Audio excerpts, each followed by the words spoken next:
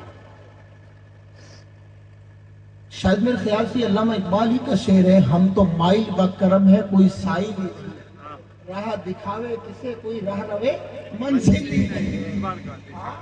رب کی رحمت کہہ رہی ہے وَإِذَا سَأَلَكَ عِبَادِي عَنِّي فَإِنِّي قَرِيبٌ، میرے بندے مجھ سے سوال کر، میں ہوں جو تجھے عطا کروں گا، مجھ سے زیادہ تیرے قریب ہے کون؟ وہ بزرگ کہتے ہیں جب میں مسجد میں آیا رات کے آخری حصے میں سجدہ کرنے کے لیے، آنسو بہانے کے لیے، ہوا کیا؟ صلاح الدین کا سر پہلے سے سجدے، صلاح الدین عرض کر رہے تھے پروردگار آج کا سجدہ میرے لیے نہیں تیرے گھر کے لیے، پروردگار آج کے آنسو میرے تخت و تاج کے لیے نہیں، قبلہ اول مسجد اقصی کے لیے ہے، پروردگار آج کا میرا گر گرانا اپنے وقار کی خاطر نہیں تیرے گھر کی خاطر ہے، مولا میرے آنسوؤں کی لاج رکھ لے۔ بزرگ نے کہا جب صلاح الدین اس طریقے سے رو رہا ہے تو تجھے رونے کی ضرورت نہیں، دل نے آواز دی تو تو گھر جا کے سو مستی سے۔ صلاح الدین کے آنسو رب برباد نہیں ہونے دے گا، اس سجدے کی اللہ ہمیشہ لاج رکھے گا۔ وہ بزرگ کہتے ہیں میں تو فری ٹینشن ہو کر کے گھر چلا گیا، سویا، صبح کا سویرا پھوٹا، نماز فجر کے لیے مسجد میں گیا، فجر کے بعد صلاح الدین سے ملاقات ہوئی، پیشانی پر خوشی کے آثار، ہونٹوں پہ تبسم، چہرے پہ مسکراہٹ پھولوں جیسا کھل رہا تھا۔ کہا صلاح الدین کیا بنا؟ کہ حضور کیا بتاؤں، معتبر خبر کے ذریعے پتہ چلا سمندر میں ایسا گوتا آیا کہ دشمن کے جہاز کو بہا کر کے لے گیا، وہ غرق ہو کے رہ گئے، پانی میں ڈوب کے رہ گئے۔ بزرگ نے کہا نہیں صلاح الدین، دشمن کے جہاز پانی کے سمندر کے گوتے میں نہیں تیرے آنسوؤں میں غرق ہو گئے۔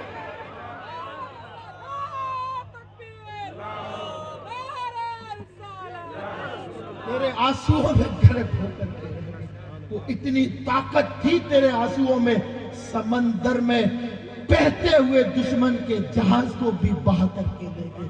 اس سجدے کو کمزور مت سمجھ، ان بزرگوں کے بھی جو آج روزے روشن ہے فقط سجدوں کی۔